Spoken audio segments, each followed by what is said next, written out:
Welcome to Lightning Ministries Daily Devotional. Today's topic, when our position to the Lord is restored. Reading from John 21. This was the third time that Jesus has revealed himself to his disciples. At this point, Peter had made a comment after that, "Let's go fishing." So they did, and all of them followed. Now, I realized that during Jesus' trial, Peter denied him 3 times. Now, Jesus was risen just as he had promised in this particular moment in the scriptures.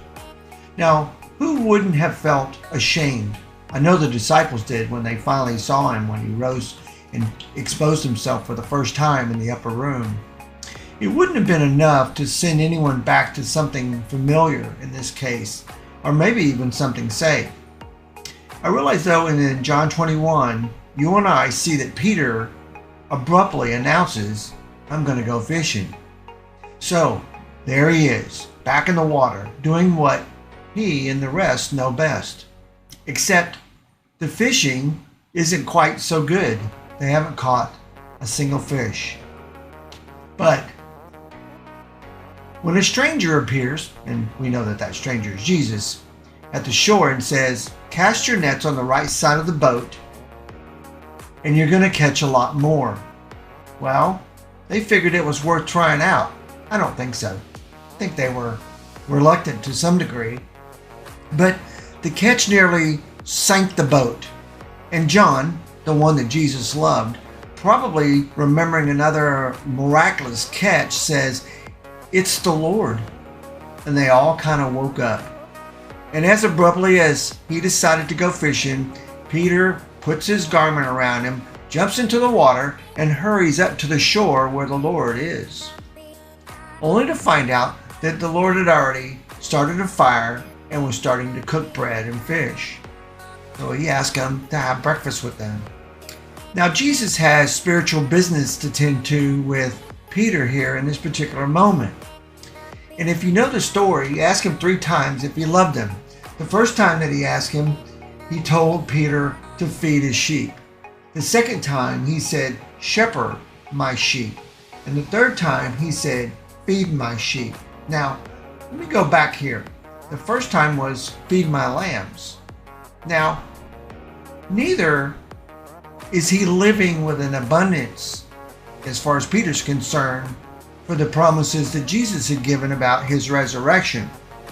Peter has experienced a kind of death through his denial that he didn't know Jesus before he was crucified.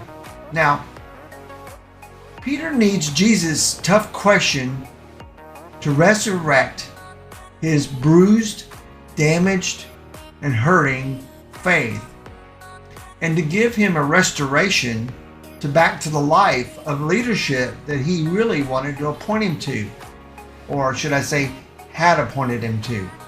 That's why I said, when our position to lead is restored.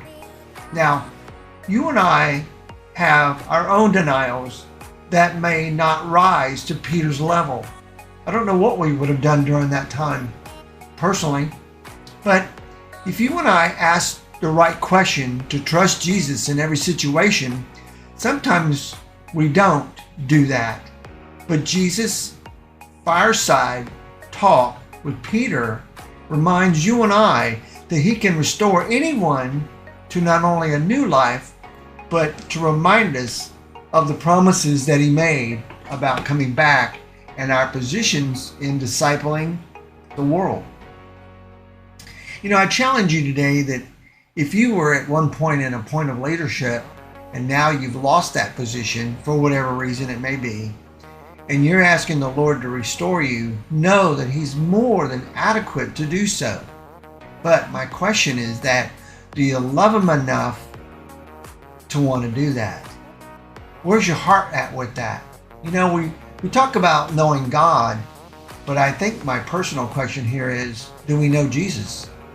And do we have a relationship? Because our relationship starts with him first before we can go to the Father. Just as Jesus said, "I can do nothing without the Father. What I see the Father do, I can do.